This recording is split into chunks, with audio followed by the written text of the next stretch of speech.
In today's video, we will be going through the 2020 movie Escape from Pretoria. It's time to recall. Let's get started, turn on subtitles, and spoilers ahead. The movie starts and we are taken to 1979 where we see a lot of South Africans protesting for their rights. They're protesting against the British who have been oppressing them for decades.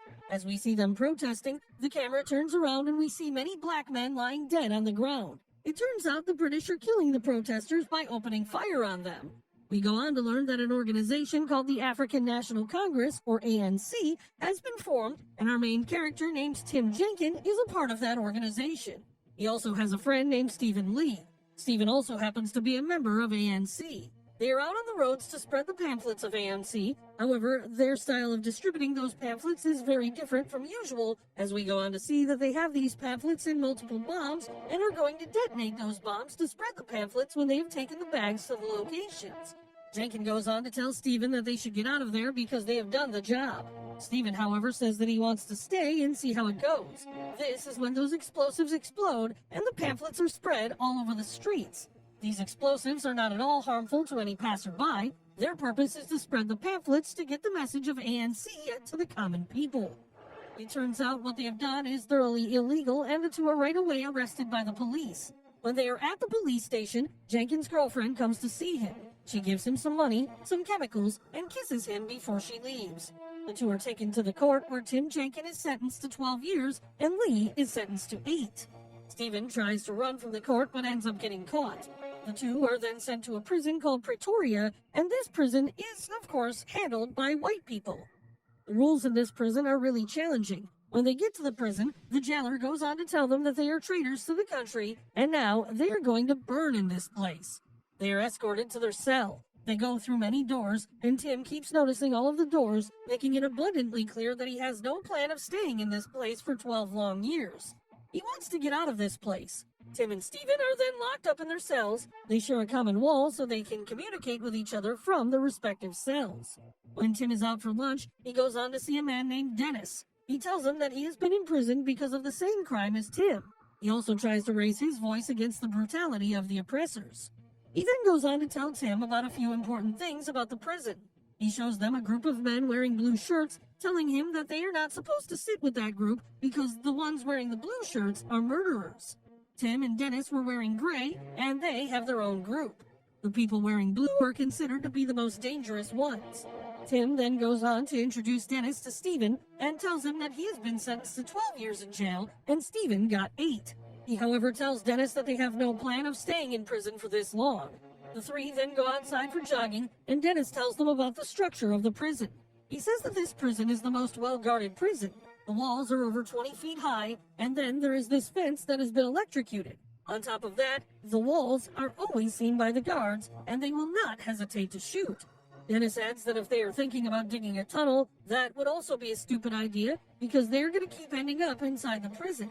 He tells both the boys that no one has ever been able to escape this prison, and neither has anyone tried to, so they should not try any such thing either. He leaves after that. The two are really disappointed, and this is when they are approached by another prisoner named Leonard, who goes on to tell them that Dennis has a habit of discouraging the new prisoners. He then tells them that many prisoners have tried to escape the prison, but no one has yet been successful. Leonard then goes on to add that if they are thinking about breaking out of the prison, they can very much consider him in. As the three talk, they are being watched by the captain of the jail. 23 days go by just like that. Tim has been noticing a lot of things in the prison, and he has been keeping a close eye on the locks. One day he comes up with an idea. When they are showering, he tells his mates that they can get out of the prison if they are able to make wooden keys to these locks. Leonard says that wooden keys can very much break, so this idea is not going to work. Tim says that it could work, adding that they could get the wood from the workshop in the prison. One day when they are having lunch, Leonard goes on to drop his plate on purpose to draw the guard toward him. The guard goes on to scold him while Tim takes a close look at the patterns of the keys hanging by the pants of that guard. Whenever Tim looks at the keys the next few days, he keeps noticing the patterns so that he is able to come up with the right wooden keys. He then starts to work on the wooden keys. He has made all the patterns on a piece of paper and then goes on to bring the wooden pieces from the workshop, which is not an easy task. One night he spends a lot of time working on the key of his cell door. He ends up making one, and it works. He's overjoyed, but his joy is cut short when he sees that the next door is made of steel and it is really thick. It has a giant lock, and to be able to make a key for this is going to be hard. He ends up making a key for the big lock too, and then comes the time to test it. Leonard goes on to guard the other gate, keeping an eye on the guards while Tim tries to check the key. It works. He opens the big locks as well, but when he tries to retract the key, it breaks inside, and this is when Leonard goes on to signal that someone is coming. They panic because they cannot leave the broken key inside as it would alert the guards. He manages to get the key out, but the lock is still open. All three of them are in a state of panic because Mongo, the guard, is going to know something is wrong when he finds the lock open. That evening, Mongo comes to the hallway checking all the locks, and when he gets to the big locks, he finds it opened, of course. He is shocked because he is the only one who has the key to this lock. He, however, gives himself the benefit of the doubt and leaves without doing anything about the opened lock. Tim takes a sigh of relief. 142 days go by just like that, and these three still have not been able to find a way to open the locks and break out of the prison without being seen by the guards. They can make the key for the big lock, but it opens from the outside, and that is not possible. Leonard then comes with an idea. He says that they can reach the lock from the outside and insert the key in it using a thin rope. Tim says that they might be able to get the key inside the lock by using this method, but they are not going to be able to rotate the key inside the lock by using a rope, and the only way to open that lock is by rotating the key. One advantage they have is that the main door lock is near the window of their cell. They can open the lock while being inside the cell if they get access to it from inside the cell. They come up with an idea. Stephen has a mopping stick in his hand. They try to measure the length of the stick, but it does not reach the lock from the inside of the cell. Tim even cracks this code too. He attached a small piece of wood to the stick, and now they can reach the lock. The main thing is that they can even rotate this added piece of wood, meaning that they can unlock the door by rotating the key. He tests it that night and it works, but when he is retracting the key, he ends up dropping it outside. He again panics because he has to get the key back inside the cell at any cost. He keeps trying for a long time, but nothing works. He then uses a chewing gum to try and get the key stuck with the stick. It finally works, and he takes a sigh of relief. The next day, he tells the other two that he finally opened the door, and the three are excited to learn this. Later on, they decide to bury the keys outside because the cells could be searched at any time. Dennis is also there, and he goes on to tell them that whatever they're trying to do, they better be careful, because if they're caught while trying to escape, they're going to spend 25 years inside the prison. Mongo sees the group and he suspects that something is wrong. He approaches them and leaves without saying much. That night, they're able to open yet another door, but they still have no idea how many doors are left. The next night, Tim and Leonard go on to do a test run by using keys to leave their cells.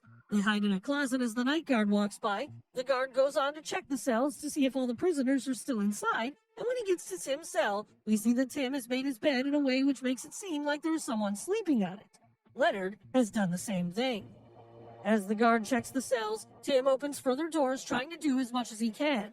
The guard again comes towards them, and they go on to hide in the same closet. When the guard is gone, they get back to their cells. The next day, all the cells are to be searched. All the prisoners are told to get out of their cells right away. When the captain of the prison comes to Tim's cell, Tim is still inside as he's trying to hide the parts of the keys in a mug.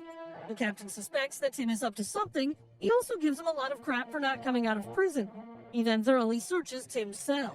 The captain throws away his things and finally gets to the mug. When he drops the mug, he gets his hands on those small parts of the keys. He goes on to ask Tim what this is, and Tim panics. He right away comes up with an idea and tells the captain that this thing is used as a photo holder, and even goes on to demonstrate it for the captain.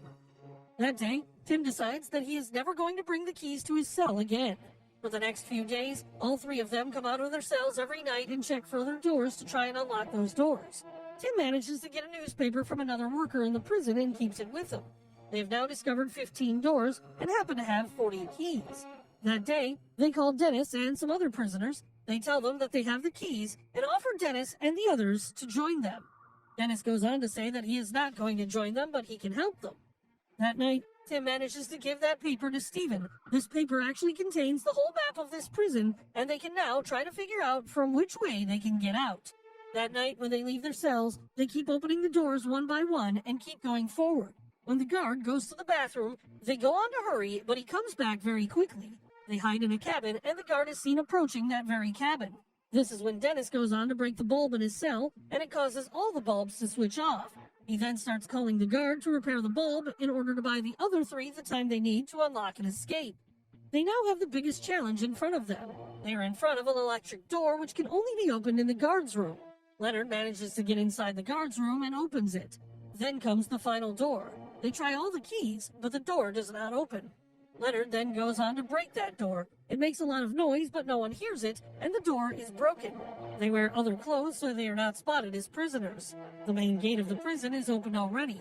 They then pretend to be workers and get out of the prison when the guard is looking away.